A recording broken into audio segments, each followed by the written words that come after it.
நான் போடுற ஷாம்பு வந்து இதுதான் பார்த்துக்கோங்க. ஹெர்பல் தான். அதுவும் ஹெர்பலில் வந்து இந்த பேர் பார்த்துக்கோங்க, நோட்டிக்ஸ். சரிங்களா? இதுதான் யூஸ் பண்ணிட்டு இருந்தேன். 1-2 பேர் வந்து என்ன ஷாம்பு யூஸ் பண்ணுறீங்கன்னு கேட்டதுனால நான் சொல்கிறேன். இன்றைக்கி வந்து இது தீர்ந்துருச்சு பார்த்துக்கோங்க. அதனால் அவங்களுக்கு வந்து இப்போ வந்து ஹிமாலயா நல்லாயிருக்கும்னு ஒருத்தவங்க சொன்னாங்க. அதனால் ஹிமாலயா வாங்கியிருக்கேன். நான் வந்து ஃபேஸ் வாஷ் எப்போவுமே வந்து ஹிமாலயா தான் யூஸ் பண்ணுவேன்.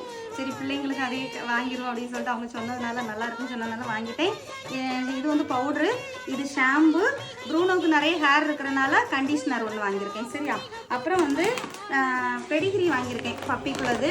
எதுக்காக அப்படின்னா நிறைய பேர் வந்து பெடிகிரி ரொம்ப கொடுக்காதீங்கன்னு சொன்னீங்க. நான் பெடிகிரி டெய்லி கொடுக்குற அளவுக்கு நான் பெரிய ஆள் கிடையாது. இருந்தாலும் டெய்லி அவங்களுக்காக தனியாக ஃபுட் வைப்பேன். இல்லாத பட்சத்தில் ஒரு சில நேரங்களில் வந்து கொஞ்சம் கொஞ்சம் கொடுக்கலாம். எமர்ஜென்சிக்கு அவங்களுக்குன்னு ஒரு ஃபுட்டு இருக்கணும் வீட்டில் அப்படிங்கிறதுக்காக மட்டுமே தான் பெடிகிரி வாங்கி வச்சுருக்கேன். அவங்களுக்கும் ஒரே சாப்பாடை கொடுக்கும்போது போர் அடிச்சிடும் பார்த்தீங்களா? நமக்கும் வாய் வந்து அப்பப்போ என்ன தான் சோறு சாப்பிட்டாலும் ஸ்நாக்ஸ் தேடும் தானே. அதே மாதிரி பிள்ளைகளுக்கு அப்பப்போ இதையும் கொடுத்துடலாம்.